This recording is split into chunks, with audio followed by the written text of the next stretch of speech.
ang hangin sa dining room ng bahay ni na Mami, tila may lason na kumalat sa hapagkainan. 23 tao mga tita, tito, pinsan, at mga magulang ko ang sabay-sabay na tumango bilang pagsang-ayon. Nakatayo ang ate kong si Sarah sa kabisera, hawak ang kupitan ng wine. Ang boses niya'y puno ng pekeng pag-aalala. Ganyan naman talaga si Mara. Patuloy niya, habang nakaturo ang libre niyang kamay sa akin. Kuha lang ng kuha. Hindi marunong magbalik. Nagtayo ako ng matagumpay na tech company. Tumulong sa retirement fund ni na Mommy at Daddy at sagot ko pa ang kasal ng pinsan nating si Jennifer. Kahit sa pambayad sa care facility ni Lola, hindi man lang makaambag. Hiniwa ko ang kapirasong lechon manok sa plato ko. Nguya ng dahan-dahan. Tumikhim si Daddy. Tama ang ate mo. Lahat kami rito gumagawa ng paraan para sa pamilya. Mara, 32 anyos ka na. Kailan ka ba magsisimulang mag-isip para sa iba? At hindi lang sa sarili mo. Bata pa lang kami. Ganyan na yan, dagdag ni Sarah, sabay sandal sa upuan na may ngiting tagumpay. Naalala niyo? Noong birthday ko? Ibinahagi ko sa lahat ang pera ko? Pero si Mara? Tinago niya yung sa kanya sa maliit na kahon. Tumawa si Tita Linda. May mga tao talagang hindi nagbabago. Uminom ako ng tubig, nakatitig lang sa plato ko. Pamilyar na sa akin ang bigat ng kanilang panghuhusga. Pero nasanay na ako sa paglipas ng mga taon. Hayaan silang magsalita. Hayaan silang maniwala sa gusto nilang paniwalaan. Ang hindi alam ng kahit sino sa kanila, ay 4 na taon ko nang binabantayan nang maigi ang kumpanya ni Sarah. Alam ko kung gaano kalaki sa tagumpay niya ang nakadepende sa isang anonymous investment na sumagip sa kanya mula sa pagkabangkarote noong 2019.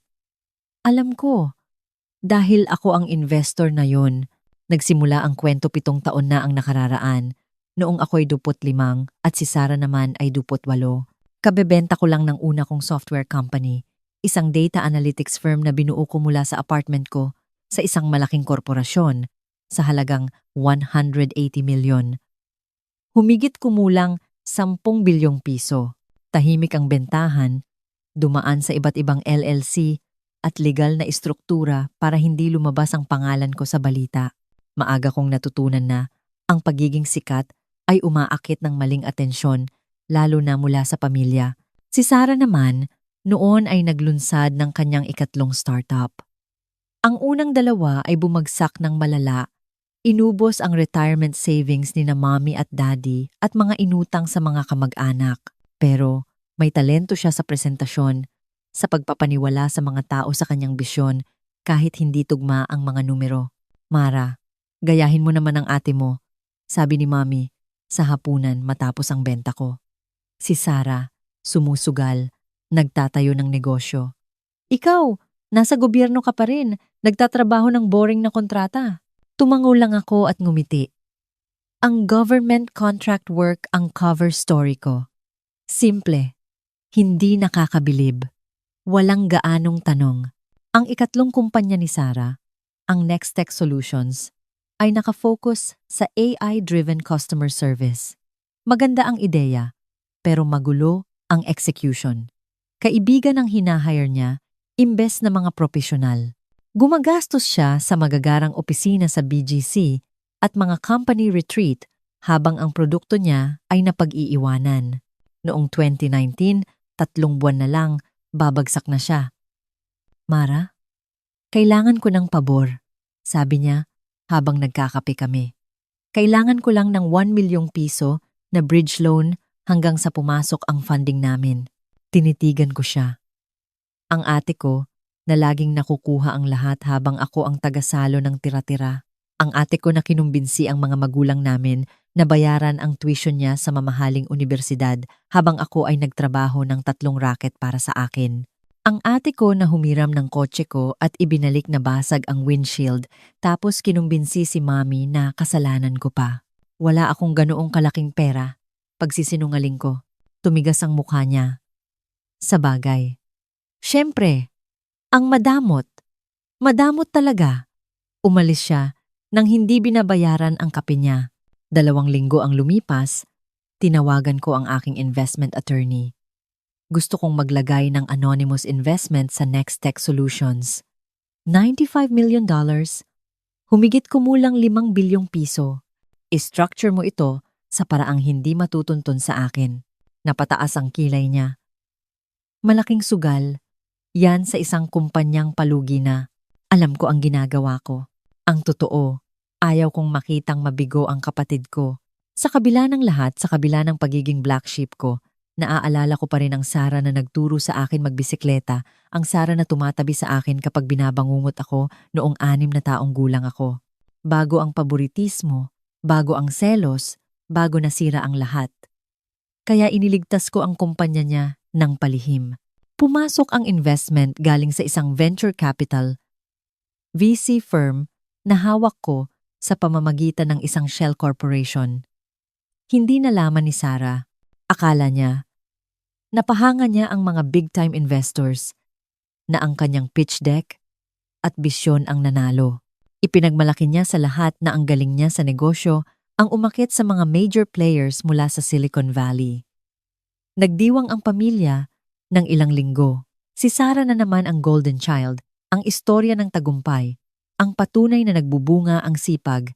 At ako? Balik sa pagiging disappointment na may boring na trabaho at walang ambag. Sa loob ng 4 na taon, binantayan ko ang investment ko. Naglagay ako ng professional management team sa pamamagitan ng board seats ng VC firm. Nagpasok ako ng tunay na engineers, mga talentong inako ni Sara na siya raw ang nag-recruit. Naging matatag ang kumpanya at lumago. Pagdating ng 2023, ang Nextech Solutions ay nagkakahalaga na ng $340 million. Bumili si Sara ng bahay sa exclusive village. Bumili ng Tesla. Nagsimula siyang umattend sa mga family dinner na naka-designer clothes, nagsasalita tungkol sa hustle at pagbuo ng legacy. Habang ako, nakatira sa simpleng kondo, nagmamaneho ng 7 taong gulang na Honda at nakikinig sa mga sermon tungkol sa kawalan ko ng ambisyon. Matuto ka naman sa ate mo, sabi ni Daddy tuwing ilang buwan. Tumango lang ako, ngumiti, at walang sinabi. Ang hangganan ay dumating 3 buwan na ang nakararaan. Na-stroke si Lola at kailangang ilipat sa isang specialized care facility. Mahal ang gastusin, nasa P900,000 pesos kada buwan. Nagpadala si Mommy ng email sa pamilya, humihingi ng ambag base sa kinikita. Agad akong nag-set up ng automatic payment para sa share ko, 60,000 pesos monthly. Ipinadala ko ito diretso sa facility gamit ang corporate account para tahimik lang. Si Sara, nangako ng 150,000 pesos monthly at siniguradong alam ng lahat. 2 linggo ang lumipas, nakatanggap ako ng tawag mula sa administrator ng facility. Miss Chin, gusto ko lang kumpirmahin na kayo ang sasagot sa buong gastusin ng lola nyo, tama ba? Ang bayad na 900,000 pesos ay pumasok galing sa corporate account nyo. Oo, sabi ko. Pero pakiusap, huwag nyo itong babanggitin sa pamilya ko. Gusto ko ng diskresyon. Sige po. Pero dapat ko ring sabihin na wala pa kaming natatanggap na ibang kontribusyon mula sa pamilya nyo sa kabila ng mga pangako nila. Napatigil ako. Ganoon ba? Nag-imbestiga ako. Wala ni isang bayad si Sara. Wala rin ang karamihan sa pamilya. Lahat sila nangako ng halaga para lang mapuri. Pero pagdating sa bayaran, puro dahilan. Ang dahilan ni Sara ang pinakamasakit. Medyo gipit sa kumpanya ngayon. Babawi ako next month. Ang kumpanya niya, ang kumpanya ko talaga ay kakasara lang ng 40 million revenue quarter. Doon tayo dinala sa family dinner noong nakaraang linggo. Ang araw kung saan tumayo si Sara at tinawag akong makasarili sa harap ng lahat. Nakaupo lang ako doon habang iniisa-isa niya ang mga pagkukulang ko. Kung paanong hindi ako tumutulong sa mga family events. Kung paanong hindi ako pumunta sa kasal ni Cousin Jennifer. Nagpadala ako ng 500,000 pesos na regalo ng anonimo. Pero walang may alam noon. Kung paanong hindi ako nag-alok ng tulong sa kumpanya ni Sara. Muntik na akong matawa sa ironiya. May sariling mundo si Mara pagtatapos ni Sara. Wala siyang ideya kung ano ang ibig sabihin ng sakripisyo para sa mga taong mahal mo. Sumang-ayon ang buong mesa. Naluha pa si Mommy. Tumatango. Nagbigay si Daddy ng speech tungkol sa family values na nakakaantig sana kung hindi lang sobrang ipokrito. Tinapos ko ang hapunan, tumulong magligpit ng plato, umuwi ng tahimik, at noong Lunes ng umaga, ipinadala ko ang email na magbabago ng lahat. Ang email sa investment firm ko ay maikli lang. Tungkol sa Next Tech Solutions. Simulan ang kumpletong withdrawal ng lahat ng pondo. Gusto kong i-liquidate ang 95 million investment at bakantehin ang mga posisyon sa board sa loob ng 30 araw. Magpadala ng formal na abiso sa pamunuan ng kumpanya ngayong araw. Tumawag ang abogado ko sa loob ng 1 oras. Mara, sigurado ka ba rito? Malakas ang valuation ng kumpanya. Magti-trigger ito ng krisis sa operasyon nila. Sigurado ako. Mauubusan sila ng pondo sa loob ng 60 araw kapag wala ang capital structure na ito. Babagsak ang kumpanya. Naiintindihan ko. May sandaling katahimikan. Pwede ko bang itanong kung anong nagbago? Tumingin ako sa bintana ng opisina ko. Tanaw ang syudad sa ibaba. Walang nagbago. Yun ang problema. Pagpatak ng tanghali, natanggap ng kumpanya ni Sarah ang opisyal na abiso. Pagdating ng 2:00, nagpatawag na ng emergency board meetings. Pagdating ng 5:00, nagsimulang mag-ring ang telepono ko. Hindi ko sinagot. Ang unang voicemail ay mula kay Sarah, boses na punong-puno ng takot. Mara, may nangyayaring kabaliwan sa kumpanya. Ang primary investor namin, aatras na. 95 million, biglang mawawala. Wala silang binibigay na dahilan. May narinig ka ba? Sa mga kung anumang contacts, meron ka. Tawagan mo ako. Binura ko. Ang pangalawang voicemail ay dumating. Makalipas ang 1 oras, mas desperada. Mara, kailangan mong tumawag. Seryoso ito. Magulo ang board, sabi ng CFO namin. Baka 2 buwan na lang ang itatagal namin. Hindi ko maintindihan ang nangyayari. Binura ko. Pagdating ng Miyerkules, kumalat na ang balita sa pamilya. Napuno ang phone ko ng mensahe. Noong Miyerkules, ang balita sampadata, Mommy, kailangan ni Sarah ng suporta natin ngayon. Nasaan ka? Daddy, nasa krisis ang ate mo. Pamilya muna, Mara. Tita Linda. Ito na ang oras para bumawi at tulungan si Sarah. Ipakita mong may pakialam ka. Ang ganda ng ironiya. Noong Huwebes, pumunta si Sarah sa apartment ko. Pinanood ko sa doorbell camera habang kumakatok siya, naghihintay. At kumakatok ulit. Mukha siyang pagod. Gusot ang mamahaling damit. Ang laging perfect na buhok ay nakatali ng magulo. Mara, alam kong nandyan ka. Please, kailangan ko ng kausap. At ikaw lang ang pwedeng makaintindi. Sa business stuff. Parang awa mo na. Pinatay ko ang camera at bumalik sa laptop ko. Ang emergency family dinner ay itinakda ng Biyernes ng gabi. Mandatory attendance, sabi sa text ni Mommy. Kailangan nating pag-usapan kung paano tutulungan si Sarah na iligtas ang kumpanya niya. Dumating ako saktong oras. Puno ang dining room. Ang parehong mga tao noong nakaraang linggo. Pero iba na ang enerhiya. Mga mukhang nag-aalala. Mga bulungan. Nakaupo si Sarah sa kabisera. Mukhang tulala. Salamat sa pagpunta ninyong lahat. Panimula ni Mommy. Tulad ng alam nyo, humaharap sa krisis ang kumpanya ni Sarah. Ang main investor niya ay nag-withdraw ng pondo sa hindi malamang dahilan. Pamilya tayo. At kailangan nating magtulungan para maitawid siya rito. Tumango si Daddy ng seryoso. Bumubuo tayo ng family investment pool. Hinihingan namin ang lahat na mag-ambag ng makakaya para matulungan si Sarah habang naghahanap ng bagong pondo. Uminom ako ng tubig at naghintay. Kaya kong magbigay ng 15,000 pesos.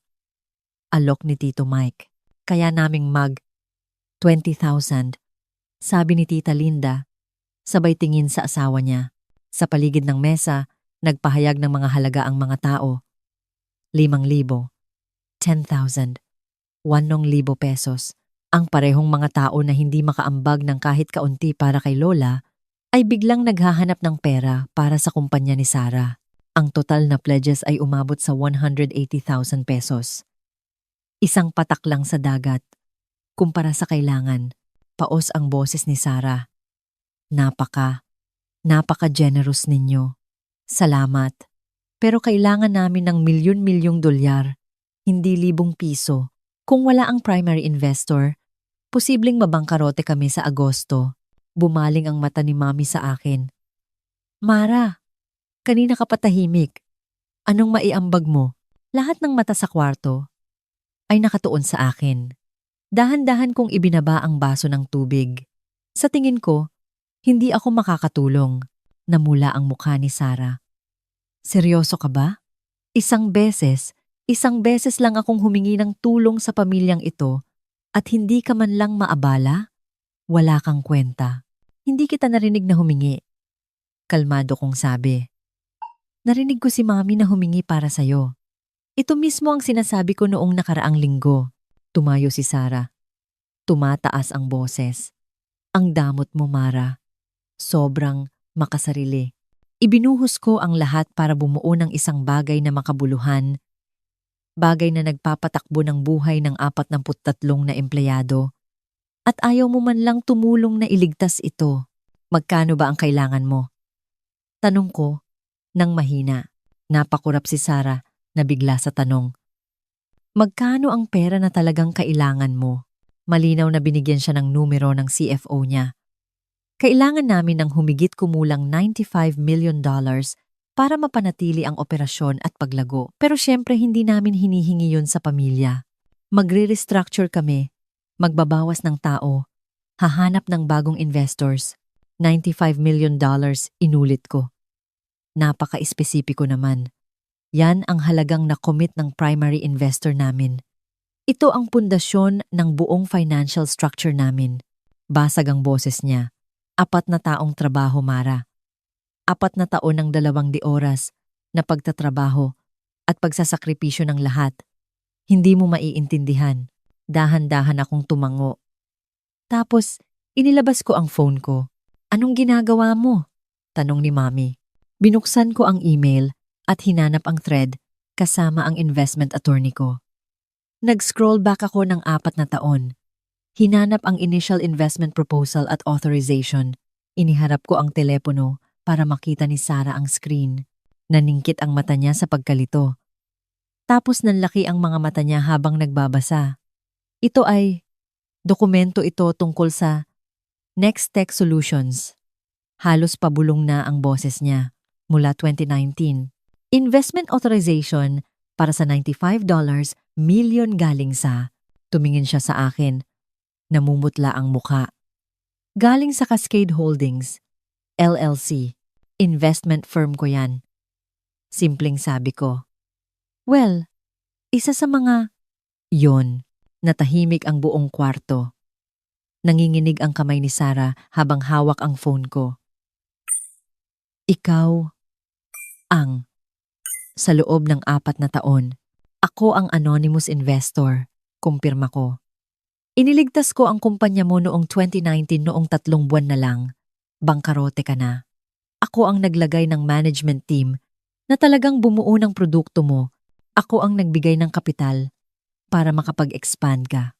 Ang bawat tagumpay na ipinagdiwang mo sa nakalipas na 4 na taon ay itinayo gamit ang pera ko. Nalaglag ang tinidor ni Daddy sa plato. Bukas sara ang bibig ni Mami, pero walang lumalabas na tunog.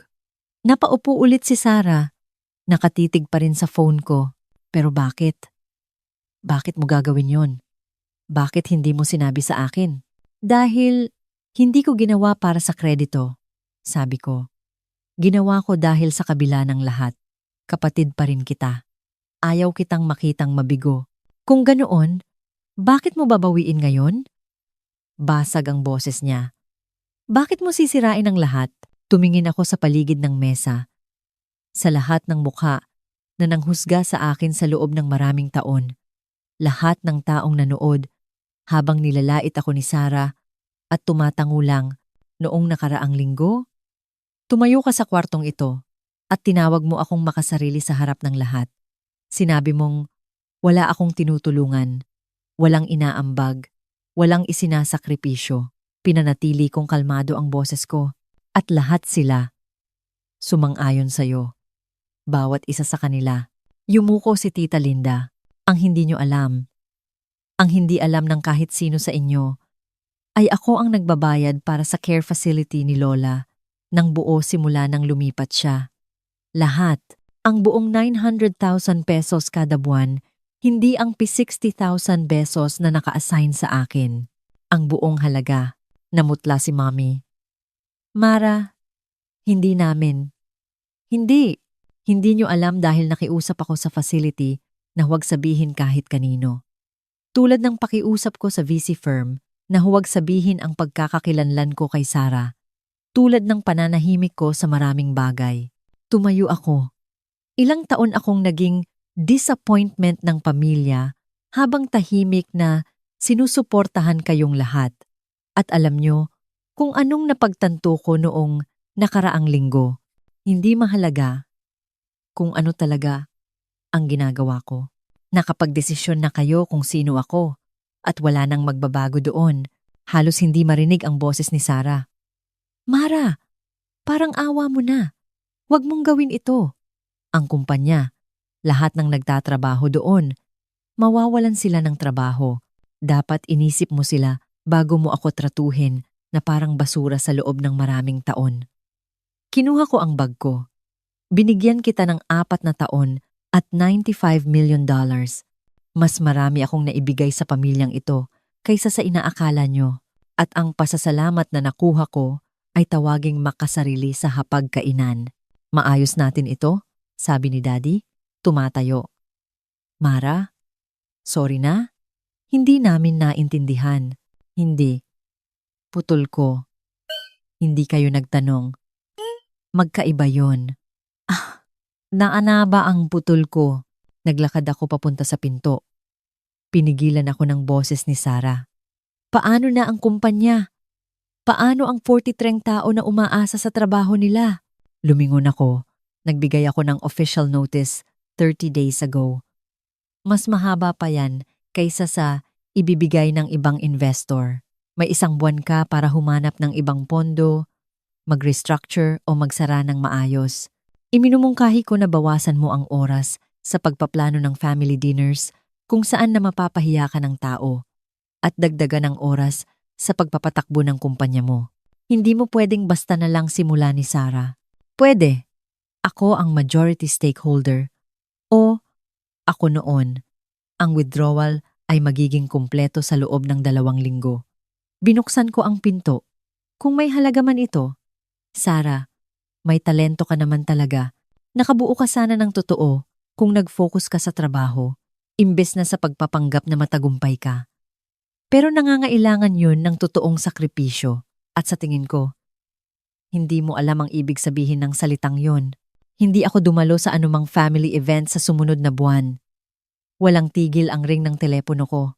Mommy, Daddy, Sarah, iba't ibang kamag-anak. Hinayaan ko lang mag-voicemail.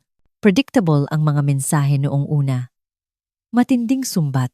Paano ko raw nagawang sirain ang kumpanya ni Sarah? Paano ko natitiis na maging mapaghiganti? Hahayaan ko ba talagang saktan ng pride ko ang 43 inosenteng empleyado? Pero habang lumilipas ang mga linggo, nagbago ang tono. Voicemail mula kay Mommy na umiiyak. Nagkamali kami sa'yo. Nakikita ko na ngayon. Please tumawag ka. Text mula kay Daddy. Iniisip ko lahat ng pagkakataong binaliwala ka namin. Nahihiya ako. Pwede ba tayong mag-usap? Email mula kay Sarah. Mahaba at magulo. Palipat-lipat sa pagitan ng paghingi ng tawad at galit. Hindi ko sila sinagot. Ang ginawa ko ay tumawag sa iba. 3 sa top engineers ni Sarah. Yung mga tinulungan kong i-hire noon ay direktang lumapit sa akin. Nakita nila ang paparating at naghahanap ng malilipatan. Hinire ko silang 3 para sa bagong venture na inilulunsad ko. Doble ng sweldo nila sa Nextech. Kinontak ko rin ang 7 iba pang empleyado ng Nextech na alam kong may tunay na talento Inalok ko sila ng trabaho bago pa sila magkandarapa dahil sa pagsara ng kumpanya. 5 ang tumanggap.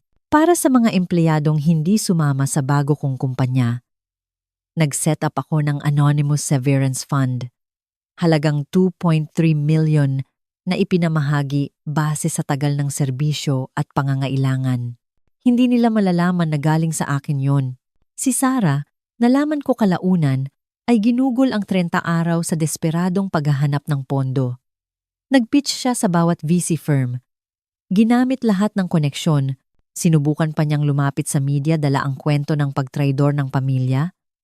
Pero pinigilan siya ng mga abogado niya dahil masamang refleksyon ito sa business judgment niya.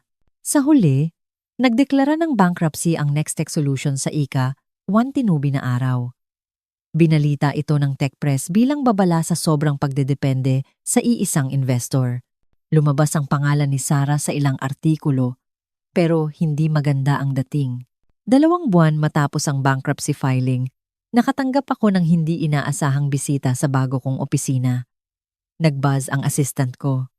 May Sarah Chin po rito. Wala siyang appointment. Pero sabi niya, kapatid niyo raw siya. Inisip kong pauwiin siya. Pero nanaig ang kuryosidad. Papasukin mo. Iba ang itsura ni Sarah. Wala na ang designer clothes. Pinalitan ng maong at simpleng blusa. Ang buhok niya ay nakatali lang ng simple. Pumayat siya at hindi sa healthy na paraan. Umupo siya sa harap ng mesa ko nang hindi inaimbita. Sa mahabang sandali, nagtitigan lang kami. Hindi ako nandito para humingi ng tawad. Sabi niya sa wakas. Tinaas ko ang kilay ko. Okay, dapat akong humingi ng tawad. Alam ko yun. Pero sa tingin ko, hindi ka maniniwala sa akin. At sa totoo lang, hindi ko sigurado kung paano humingi ng tawad sa ganito kalaking bagay. Mapait siyang tumawa. Paano ka ba magsusorry sa ilang taong pagtrato sa isang tao na parang wala siyang kwenta tapos malalaman mong siya pala ang bumubuhat sa'yo sa lahat ng oras? Pwede mong simulan sa, sorry. Suhestiyon ko, sorry. Lumabas ang salita ng flat, parang praktisado. Umiling siya. Kita mo? Tunog peke kahit seryoso ako. Bakit ka nandito, Sarah? Naglabas siya ng folder at inudlot sa mesa ko. Listahan to ng lahat ng nagtrabaho sa Nextech. Contact info nila, specialization, sitwasyon nila. 7 ang wala pang trabaho. 12 ang kumuha ng trabaho na overqualified sila at underpaid. 3 ang nagbabalak na umalis na sa industriya. Binuksan ko ang folder pero hindi ko tinignan. At alam kong hinire mo ang ilan sa kanila. Alam kong malamang tinulungan mo ang iba sa paraang hindi ko alam dahil yun naman pala ang gawain mo.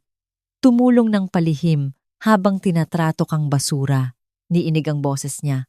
Hindi ako nandito para humingi ng pera o magpasagip. Nandito ako para hilingin na tulungan mo sila. Ang mga taong nawalan ng trabaho dahil sa kapalpakan ko. Hindi dahil sa'yo. Hindi mo ito kasalanan. Akin to. Pero ikaw ang may resources para tulungan sila at ako wala. Pinag-aralan ko ang mukha niya. Naghahanap ng manipulasyon. Nakita ko lang ay pagod at isang bagay na mukhang totoong pagsisisi. Anong ginagawa mo ngayon? Tanong ko. Contract coding work. Freelance projects. Bumalik ako kina mami at daddy. Ngumiti siya ng walang saya. Turns out, hindi pala talaga ako magaling sa negosyo. Magaling ako sa coding at okay sa vision, pero terrible sa management at mas malala sa pagkilala sa tao kasama ka na doon. Magaling kang engineer noon pa. Tahimik kong sabi. Kahit bata pa tayo, naiintindihan mo ang sistema, kung paano magkakonekta ang mga bagay. Na-distract ka lang sa kakasubok na maging impressive imbes na maging effective. Oo. Well, natutunan ko ang leksyong yan sa mahal na paraan. Tumayo siya. Hindi ako umaasa ng kapatawaran. Hindi ako umaasa ng relasyon. Gusto ko lang na nasa iyo ang impormasyon na yan kung sakaling gusto mong tulungan ang mga taong deserve ang mas mabuti. Nasa pinto na siya nang magsalita ako. Sarah, lumingon siya. Na-hire o natulungan ko na ang 21 sa mga dati mong empleyado. Ang mga natitira ay nakahanap na ng posisyon o tumanggi sa alok ko. Lahat sila nakalapag ng maayos. Nanlaki ang mata niya. Kailan mo? Noong araw na nagpadala ako ng withdrawal notice, alam ko ang mangyayari. Tumulo ang luha sa pisngi niya. Siyempre alam mo, dahil nag-iisip ka talaga ng mga kahihinatnan ng mga tao. Pinunasan niya ang mukha niya ng padahas.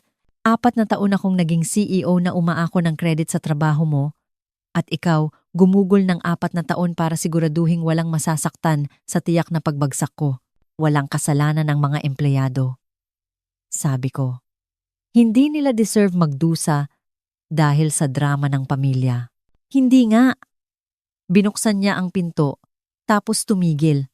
Kung may halaga man, bumoto ako na pagbayarin sina mami at daddy sa care ni Lola.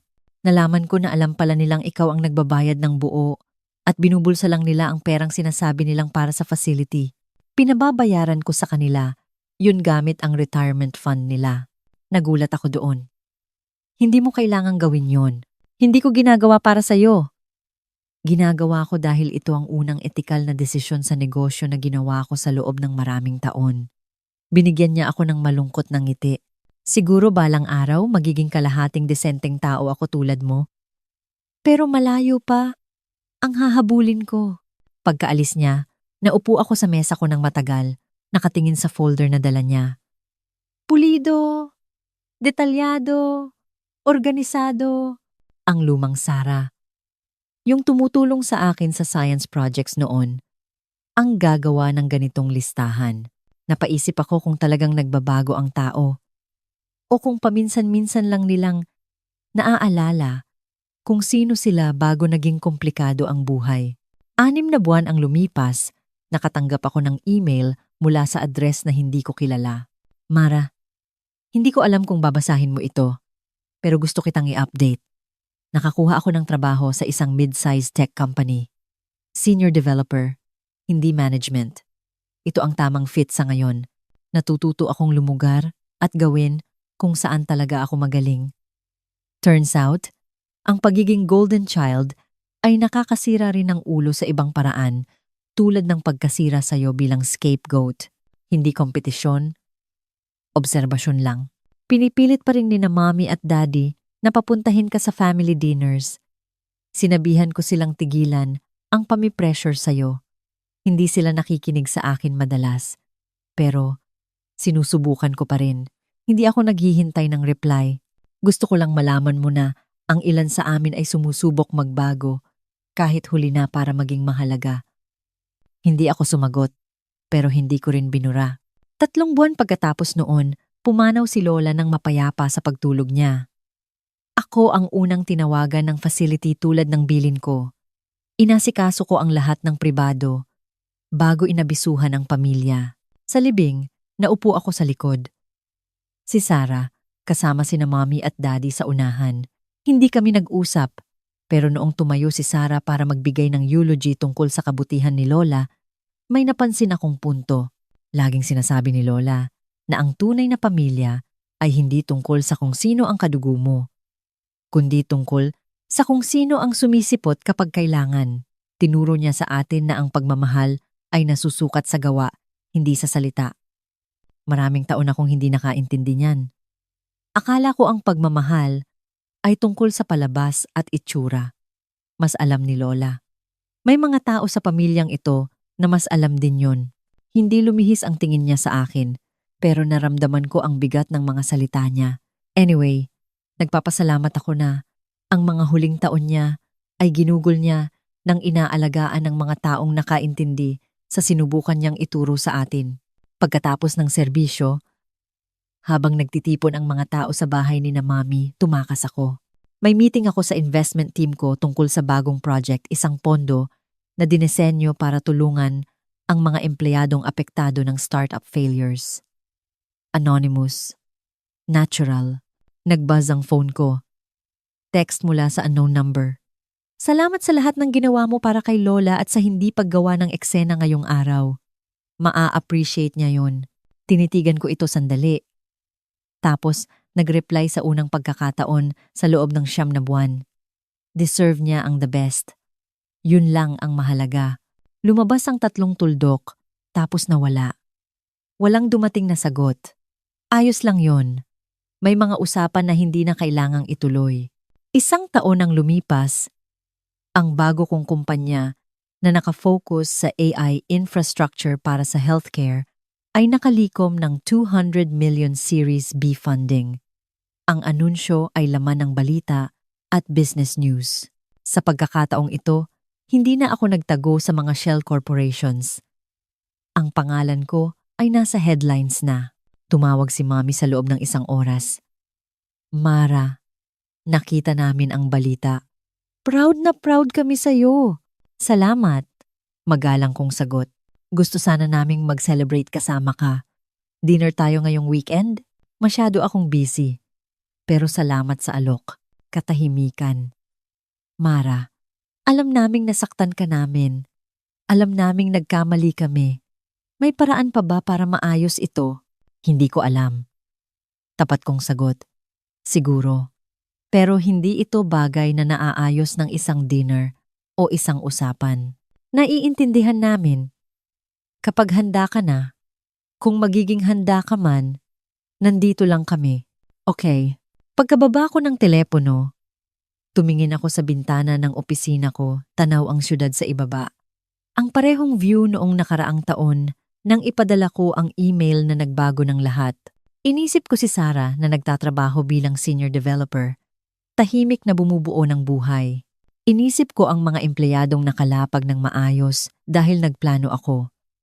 Inisip ko si Lola na nag-aabot sa akin ng cookies kapag hindi nakatingin si Mami at sinasabing ang pagiging minamaliit ay minsan isang regalo. Ang mga taong totoong nakakakita sa'yo, ang mga taong dapat mong panatilihin. Sabi niya minsan, ang iba, ingay lang.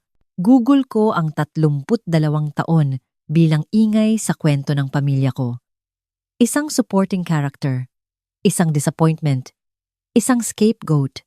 Pero nakabuo ako ng imperyo sa background na yon. Nakalikha ng trabaho, nagbago ng industriya, nakatulong sa mga taong hindi makikilala ang pangalan ko, at may natutunan akong mahalaga. Ang kabaligtaran ng pagiging nakikita ay hindi ang pagiging invisible. Minsan, ito ay ang pagiging sapat ang kapangyarihan para kontrolin ang sarili mong kwento. Nagbas ang assistant ko. Nandito na po ang 3 PM nyo. Tumalikod ako sa bintana. Balik sa trabaho. Balik sa pagbuo ng totoo. Ang drama ng pamilya ay nasa likod ko na. Hindi resolbadong tunay.